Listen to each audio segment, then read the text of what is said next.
Noisy Pixel. What's up, nerds, and welcome to another Noisy Pixel Responds. It's kind of an impromptu episode. We haven't done one of these in a while, but why not? No time better than the present. After the Final Fantasy VII Rebirth trailer launched, we got a couple of the editors here with me today, including our editor-in-chief, or Orpheus Joshua. Sorry, gotta call. Yo. We got Mark. Mark's here. Yo, what's up, nerds? We have Ryuji. Yay. And and we have our staff writer, senior staff writer. Ooh, Nate. Oh, that is a tasty upgrade from what I was. Just two more levels, and I can digi-evolve to my mega form. Yeah, then you could take Bailey's position. Just two more. Yeah. Just two more, I can become Bailey. So at the end of Summer Games Fest 2023, this trailer aired, and a lot of questions, a lot of oh my gosh, I don't know. It just feels like whatever we thought Rebirth was gonna be, it went a completely different direction. Are you guys getting that same kind of vibe? Bailey, I know you have a lot to say on it. I have a lot. Well, I mean, it's kind of going like sort of how we thought. Like they're going out of Midgar, they're going to the same areas, but there's some weird psychedelic shit happening in the background. Also, I wanna say that Mark is here because Square Enix says that this is a standalone game, and Mark has no idea what's going on. So we'll see by the end of this if he believes he wants this to be his next standalone gaming experience. So let's watch the opening here, and let's kind of break this down. So we have Midgar in Sector 7, I believe. Sector 2 is what it said. Yeah. But everyone's dead. So I want to ask for this scene in particular, and then they have this flash right here where these angels are whatever changing the timeline. I want to ask, is this what we're seeing right here in this opening? Is this a separate timeline? So what I think that is that's the end of Remake where you fought Sephiroth with the fucking like fate tornado thing. Okay. Yeah. So what I think, I don't really know, but like maybe, because when you fight Sephiroth at the end of Remake, you like go through like this weird like gateway thing, yes. and you're in like an identical kind of Midgar. Basically, fighting fate. You're You're fighting against fate in those ending scenes. So in reality, everyone died? This could be the other Midgar. Yeah. They walk through. I don't know. Yeah. That's the only thing I can think of, because they're showing you that brief like shot of the end of Remake there with like the tornado and the feather. Mm-hmm. So I feel like it could be implied it's the other Midgar, but like it could be Zack's Midgar. I don't know. They don't show Zack's timeline. They don't show Cloud in this scene, so whatever his whereabouts are, and I think we'll get into that a little bit later on Cloud's importance to the timelines, and I think he and Sephiroth are in this same kind of grouping of how they're affected by this timeline. But let's go into the next scene here, where an unknown journey continues, and there they are. Fine, they're alive. They're alive, and they're out of Midgar. Just look at it all. It's so green. Even after everything we've done to it, it's still going strong. This scene in particular, Bailey, I want to get your ideas on it. Aerith seems to be like totally clueless about So recall at the end of Remake where they defied fate. Mm-hmm. So she seemingly doesn't really know what's happening now, because they were following. Because the whole thing in Remake with her was that she clearly had an idea of what was like happening, because they were following like that predetermined path with like Fate directing them, Mm-hmm. but because they've defeated Fate, she presumably doesn't really know what's happening anymore, or like if she has very little she has very little idea of what's happening now. Yeah, and Red 13 here kind of informs her like this is all surface level, and a lot of this is not. There's a lot more going on behind the scenes that we're not seeing, kind of to the detriment of the planet and like what it's. But I had already assumed that she was like connected to the planet in some ways, so like her like responses to like, oh, it's so beautiful out here. Who would have thought the planet was dying? That's such like a modern take on like global warming too. You know, like what are you talking about? It just rained yesterday. We have water. It's kind of as woke as Aria. Earth is very woke, but very pretty. Oh, that scene in particular. Here they are running down a hill. You got some deer. Where's he been? Cloud. And you're So in the background we have This is gonna sound crazy.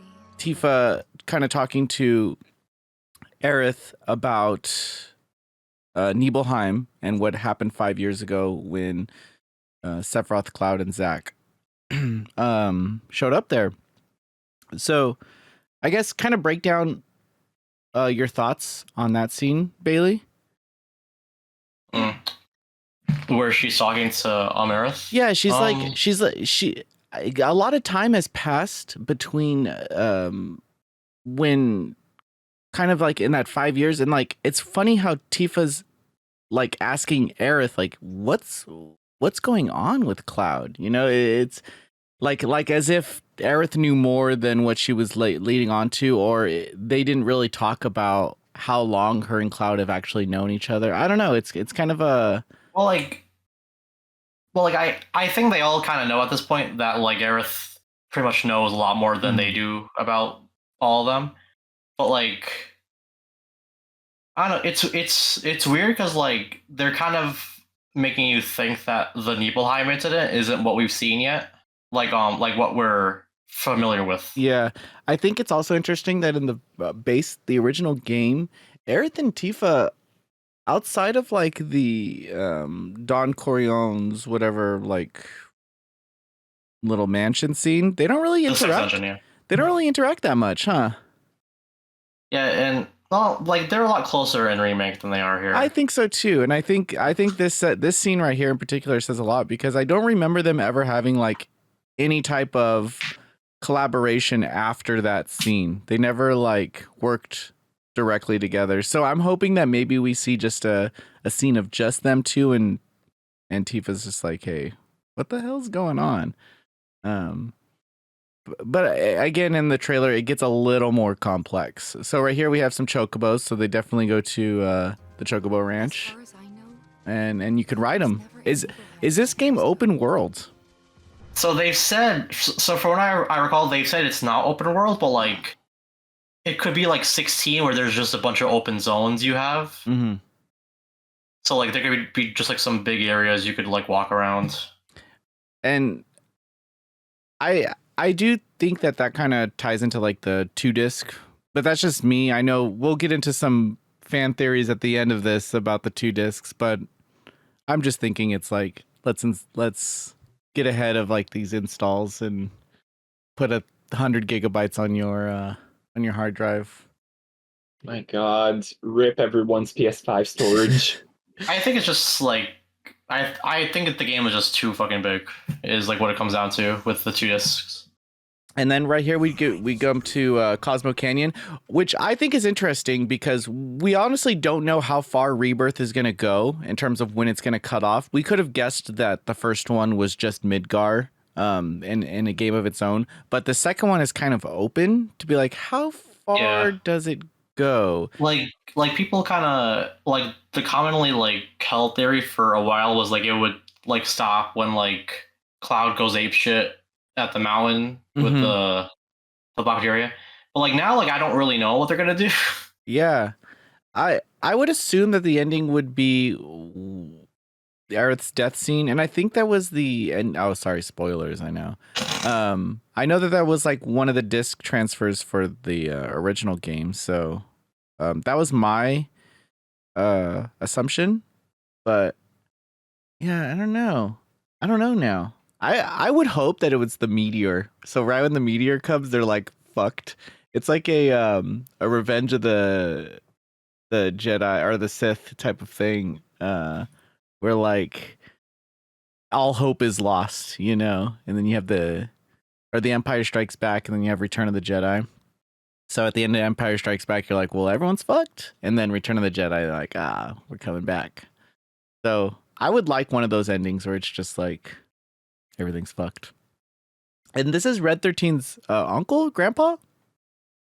It's some family. I don't know. His name is Buchenhagen. Yeah, He's like the lore guy. I don't know what his. He's like some kind of family. some kind of pervert, right? I don't think so. You don't think he's a pervert? I think he is. This scene in the original game always like bored the fuck out of me because like I played the game so many times that when we got to this scene, you can't really skip it because they have to walk around and you have to watch the scenes play out. Oh my god, I never like paid as much attention as I should. But basically, he explains about the spirit energy and Mako and all that. So cool that we get to see it and what it looks like in this realized version. So we have some more party running around. I think the voice here is Rufus. And what is he saying? I don't know. Wait, he's like saying. I'll turn it up. I believe he called it to Sephiroth. According to Hojo, they're connected to Sephiroth.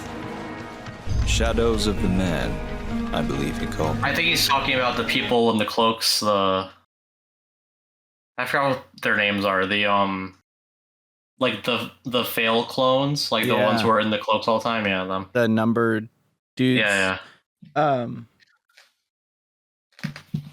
When it comes to Hojo, it's interesting because I do think his presence in remake is a lot larger than his presence in the first game, like, or in the base game. Because I remember there's a scene in the base game where you go to like Casa del Sol and he's just chilling on the beach with babes, and it's like, okay, this guy, this guy fucking tortured you and Zach, and you're just like letting him chill. Like it was funny. Don't get me wrong. Like as a kid seeing that, but like if you're trying to make sense of it, it didn't really make sense. It was just like a silly thing. He's like a lot more. He's a lot more of a threat in this game now. Yeah. So I'm excited to see how they kind of build his character and I guess Rufus too. It's like building him up as a character would be great. Does he die? Rufus does not die. No. Rufus does not die. He kind of did almost like nothing in the OG game. Yeah, I remember. Like if I recall, like the meteor shit happens at the end of 7, and like he's unable to like walk. Yeah, he gets and that. He's trying to like make amends. Mako energy, and then Advent Children kind of builds up his character a little bit. So yeah, we get a little more of the environments too in these extra scenes here. Sephiroth was in Midgard. We fought him. Whatever happened. So I believe this is in Calm. Is that? Yeah, that should be Calm. Yeah. So this is where Cloud is kind of telling his story about how he went to Nibelheim, and this has to do with the effects of Mako energy, if I'm not mistaken. Like so, like in the OG game, like he was just kind of talking about what he did at Nibelheim those years ago, which is probably what's happening here too, but it's gonna probably play out differently. He has the power to gaslight everybody. Yeah, that's his special power, is the power of gaslighting. Why come back now? After 5 years, doing who knows what. Yeah, so I believe this is Cloud walking to I don't know who this boss is. Do you know this boss? I don't the Mithril Caves, maybe? I don't really know for sure. Feast your eyes on the Turk's latest and greatest. They're split up here from Cloud Tifa and Aerith, so it could be the same area. So this is blonde Tifa. I don't. She just looks like Tifa. Chances are they just copy paste the same 3D model. So what do you know about Elena? So she's like, she didn't really do much in the OG. She's in before Crisis. Mm-hmm. She has some stuff that happens there, but like she doesn't really have like that much character. She's not the one that dies in Advent Children, is she? I don't think any of them die in Advent Children. Don't they like crash in a helicopter, or do they come back? I don't think they die. Oh Maybe yeah, they didn't die. die. Yeah, it said I looked her up real quick. She just spends the entire film recovering. Like they got like Yeah. She was with the song to save Rufus. Okay. The song, yeah. I always thought she died. In that movie. But anyway, here she is. I don't know why she wasn't in remake. I believe she was around.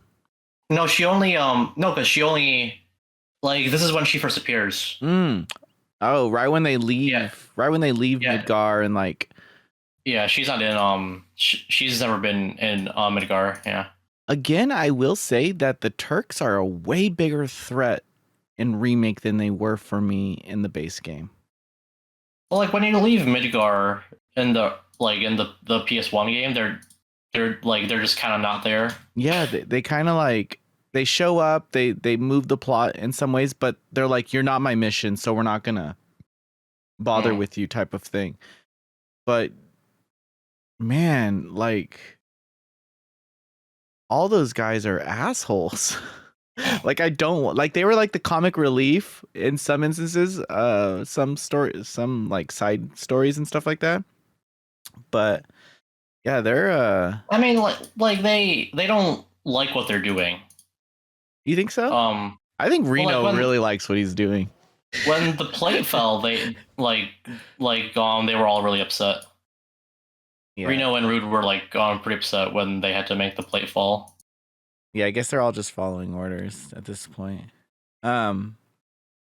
So we do get a fight, Elena. And goddamn, she looks like she packs a punch. She looks like she fights like Reno too, like just A little bit, yeah. hard kicks. Oh yeah, he's not here, huh? I didn't see him in this trailer. So I like this scene in particular because it shows Cloud walking, and you just have like casual Aerith just like talking at him, you know, like you're exploring these environments, but your party members are also interacting in some ways. I always liked that about remake, and I'm glad they brought it back in a way here. Like just a scene of like Cloud and Aerith walking away from the church for the first time, and you going the long way around, pretty much. I always liked that there was always something going on, and right here it's like, yeah, you could run through this environment, but you would miss these nice little scenes of Aerith talking to you. That's just my personal take on something like this when I see it. More fighting. There's juggling in this entry. What is this? Junon? Is that what this place That looks is? like Junon, yeah. With the cannon there. So there's a scene in this area where Cloud puts on his soldier uniform once again and kind of teaches them the moves. But I always sucked at the mini game, the stupid mini game. So yeah, the fucking dumb Simon says shit. Yeah. I always blew it, and like Hagar just like punched me or something like that, or Hagar or whatever his name. Hagar. But this is an important scene too. There's a dolphin in it. They're not gonna leave that shit in. I don't think they're gonna bother with that. They're not gonna leave the dolphin in it? I don't think so. It's so fucking random. I don't know. I hated timing that too. Stupid fucking dolphin. So that's cool that we we do know, like across the map where we go. I will say that before you get to Junon, you can stop at that one town for the Phoenix materia, but they turned it into a mini game in intermission. Oh, Fort Condor. Yeah, so Yeah. that's not going to be. I don't think that's going to be a. Yeah, they've probably taken out that whole area. Yeah. It's kind of mean. Will they? You think they'll return that mini? You think they'll bring back that mini game, or they'll just do a different I one? guess they could. I don't know. Like it was just kind of. I don't think they have to. Like it. I don't know. Like Yeah. I don't think they will just because of space. But Mhm. I don't know. So right here, you could play as Red 13. How fucking cool is that? I think I was always a little disappointed that you couldn't in remake. So look at the bottom right Mhm. where their like health is. Mhm. Look at those blue bars beneath the ATB. So go up. So like at the bottom right, there's like more bars. Yeah. Underneath. Oh, yeah. right here, these little triggers. Yeah. And we don't know what those are. Those could be additional bars for the ATB. Oh, that'd be insane. So you could just like release, I don't know, more abilities or. Oh, his thing is called vengeance mode. His triangle move. That's cool. You can see him. So right here we see dual attacks. Yes. That's from the Yuffie DLC. They had that. Yeah, that's really cool. Maybe that's what these little bars are Maybe. Yeah. for. When you It could can be that. execute those. I wonder if it's character specific, like each character has their own dual attacks. But again, I do like seeing Tifa and Aerith interacting. There's always been a rivalry there. I mean, it's always. Yeah, I mean, I guess kinda. I don't know. Like You've never like even growing up, I was always like, everyone that I've known playing this game was always like Team Tifa or Team Aerith. Well, you're just like horny kids, you know. Like, So what team were you on? I'm like fucking Tifa all the way. Oh, dude, I was Aerith. I thought she was so sweet.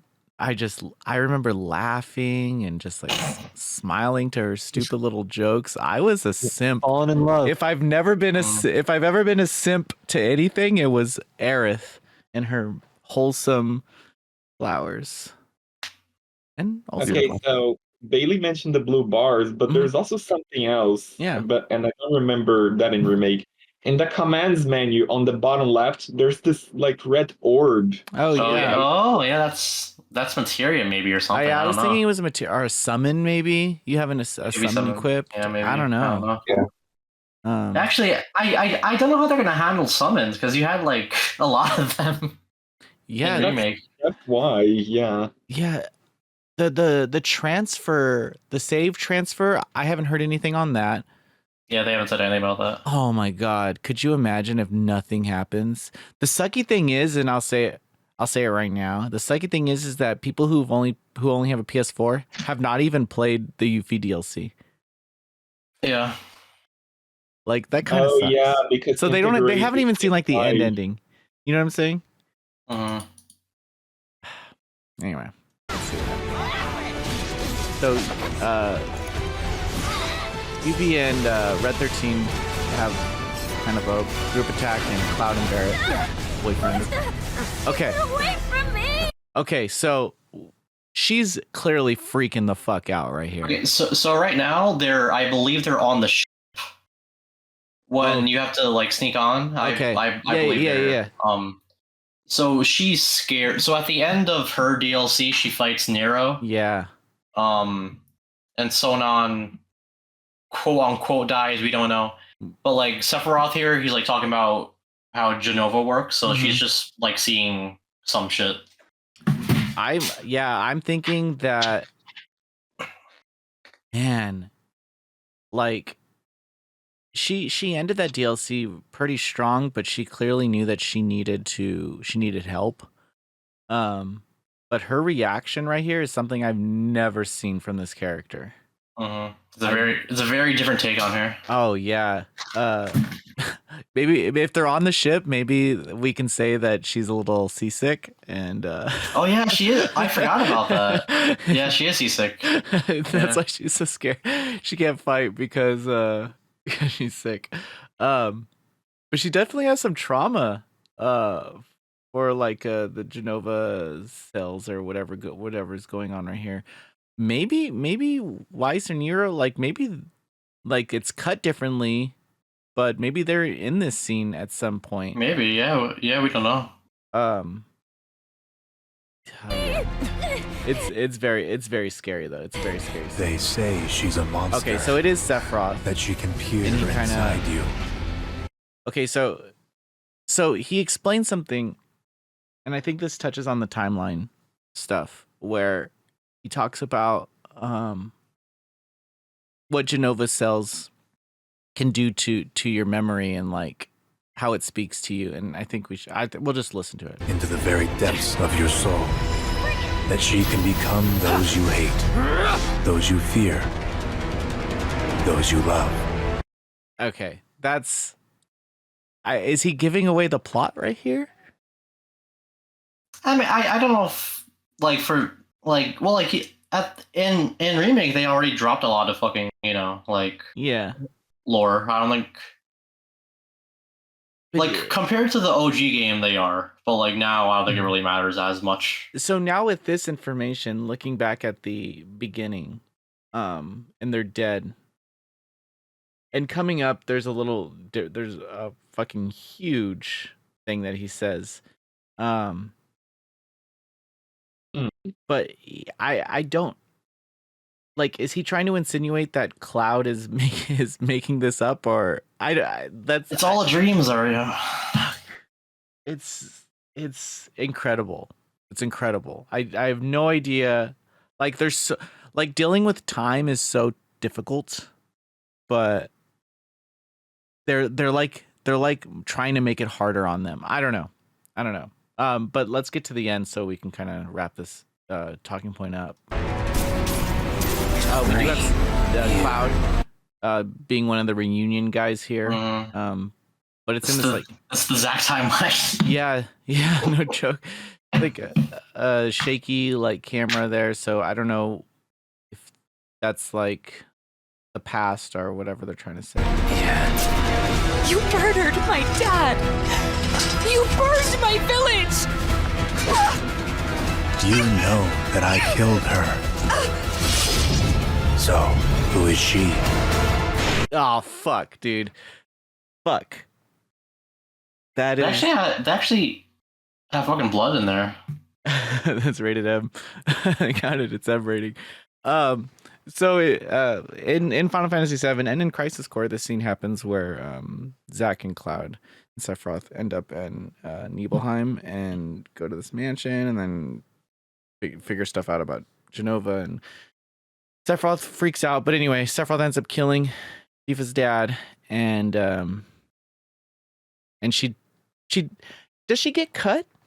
She gets cut, right? She gets injured, yeah. Yeah, but she doesn't die, does she? No.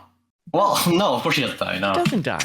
She's never died. So the whole Nibelheim thing has been like, in each game they show Nibelheim, it always plays out differently. Like in the OG game, we didn't see Genesis there. Because Genesis in Crisis Core, he's in that scene with them. And before Crisis, it also plays out like differently. So like they could be trying to say like we've never seen how it would actually play out. Yeah, that's his question though. Like, I killed her. Who is she, Zarya? Who is she? Fuck, to be in that room. I cannot wait to be in that room and just like have everyone question their existence. What the hell? This game is I know we talk shit on the them changing the story, but I'm so excited for this. Like I've never I'll let the logo play for the viewers. I've never like cared about like re-experiencing. I mean, how many times have you played Final Fantasy VII? You know, like I think like that's kind of like when people ask for remakes, I don't ever get wanting like a whole one for one, you know, because like you already know what's gonna happen. Like I don't see the excitement of playing through it again, you know. Okay, so I have a question for Mark. Oh jeez. This is a standalone game. Sure. Square Enix says this is a standalone game. Do you think you can pick this game up and have a good time? Dude, you kept pausing the video. I couldn't like learn anything. Play it out again, sorry. To be fair, we gave him a lot of past context. You know, like you kept pausing, like talking about backstory. I'm like, I don't even know. You're talking about the name of the town. I got no background story. It looks cool.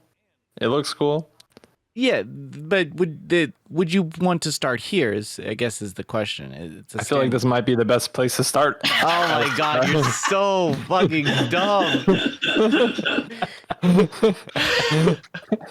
Well, I guess Square Enix got what they wanted. That's what they want. Mark's first game. Yeah. What should I play first? Final Fantasy 1. No, play this game first. Final Fantasy VII Rebirth. That's the first game. Okay, I mean, see, like this is where it throws me. Contradicts it though. They say the unknown journey continues. Like no, but Ryuji. Like why? No, but continues. They say it's completely standalone. Mm-hmm. Yeah, and then why does it say continues, implying that yes, this is a sequel? You need to know. Like they're just you don't need to know. Themselves. You don't need to know. Well, so like from like a marketing standpoint, like they want people, like they just want people to buy it. Yeah, you know, like they don't want to say, oh, you need to buy this older game and then you can do. But like even then, like the first game isn't really like it's not that long. You know, like I don't know. Yeah. What would you say about I know you've heard some rumors about the 2 discs. What are your thoughts? I don't know. It's all fucking stupid. Like it's just people like on like really there's just people on really omega copium. Yeah. Saying that that one disc is like Cloud and the rest of the party, and the other disc is the Zack timeline, which is like I don't think they could do that. I don't think that's happening. Interestingly, they do not show Zack in this. He is at the. They're holding their hand on him. They're not showing you anything about Zack. Yeah. I don't know. I hope they leave. I do like surprises, so I hope they leave some room for surprises. I think Remake had a few good ones. I think Remake marketing was kind of so like for the most part a lot of the marketing that's that like Square does for their games is like pretty bad. Mm-hmm. Like for 7 Remake, for Kingdom Hearts 3, for like The World Ends With You, like they all of their trailers like spoiled the end game. So like maybe the same will happen here. I don't know, but like with 16, for example, like they haven't really shown you much at all. So like they could be changing their marketing strategy. I don't know. Well, are we excited? Dude, I'm pretty excited. Yes. But I think our wallets aren't, because remember, this will cost $70, I believe. It could be. Actually, I don't know what. I mean, they got me to buy Final Fantasy VII twice on PS4 and PS5. So for the Steelbook. I mean, I can't even tell you how many times I've bought Final Fantasy VII. Like, I believe I have every iteration of it, even the PC version. I have a physical of the Eidos PC big box thing. But I don't know. this is one of those games that I'm just gonna love. I already love it. That's why I probably can't review it. It's dude, but Crisis Core is still a 9.5. No, Crisis Core is like a 6, Zario. It's not. And It's with like that, a 6. thank you all so much. Give us your interpretations of the trailers and your breakdown of the trailer below, and we will talk to you in the comments. Bye. Bye. Bye bye. Bye.